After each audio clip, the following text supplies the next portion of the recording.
Hi everyone. இந்த வேலையில் கூட ஒரு வசனத்தை பார்க்கலாம்.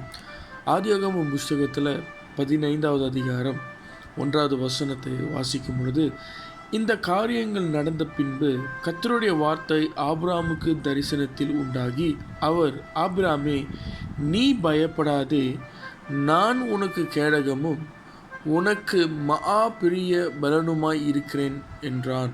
இந்த வேலையில் கூட நம்மை சுற்றி நடக்கிற காரியங்களுக்கு பயப்படாமல், ஆண்டவர் நமக்கு பாதுகாப்பாக இருக்கிறார் என்று சொல்லி, ஆண்டவர் நமக்கு பலனை தருவார் என்று சொல்லி நாம் நம்பும் பொழுது, நிச்சயமாய் நம்மளோட வாழ்க்கையில் பல இடத்துல நம்ம பயப்படுகிற காரியங்கள் நேரிட்டாலும் நாம் பயப்படாமல், ஆண்டவர் என்னை பாதுகாப்பார் என்கிற ஒரு நம்பிக்கை, ஆண்டவர் என்னை எல்லா தீமைக்கும் பாதுகாத்து கொள்வார் என்கிற ஒரு திட நம்பிக்கை நமக்கு இருக்கும் பொழுது, அந்த திட நம்பிக்கை நமக்கு பலனை கொடுக்கிறதா இருக்கிறது.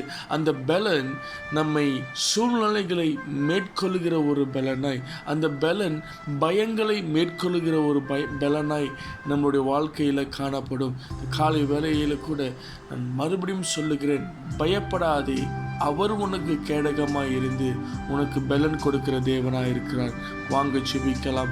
பிதாவே, இந்த வேலையில் கூட அப்பா, நாங்கள் வாசித்தது பிரகாரம் எதுக்கெல்லாம் நாங்கள் பயந்து கொண்டிருக்கிறோமோ, இனி அதுக்கு பயப்படாமல், எதற்கு நாங்கள் மேற்கொள்கிற பலன் இல்லாமல் இருக்கிறோமோ அதற்கு அந்த இடத்துல நாங்கள் மேற்கொள்கிற ஒரு பலத்தை தரும்படியாய், ஆண்டவரே, நீரே எங்களுக்கு இருக்கிறீர் என்று சொல்லி ஒரு நம்பிக்கை, ஒரு திட நம்பிக்கை எங்களுக்குள்ள உருவாகும்படியாய் நாங்கள் ஜெபிக்கிறோம். ஆடியோவை கேட்கிற ஒவ்வொருடைய வாழ்க்கையிலும் நீர் பாதுகாப்பை கொடுத்து, நீர் பலனை கொடுத்து, பயப்படாமல் திட நம்பிக்கையாய் இருக்க கிருபை செய்வீராக. இவர் எல்லாரையும் பாதுகாத்து கொள்ளுங்க, ஆசீர்வதிங்க. இந்த நாள் முழுவதும் வழிநடத்தும்படியாய் இயேசுவின் நாமத்தில் ஜெபிக்கிறோம் எங்கள் ஜீவனுள்ள நல்ல பிதாவே.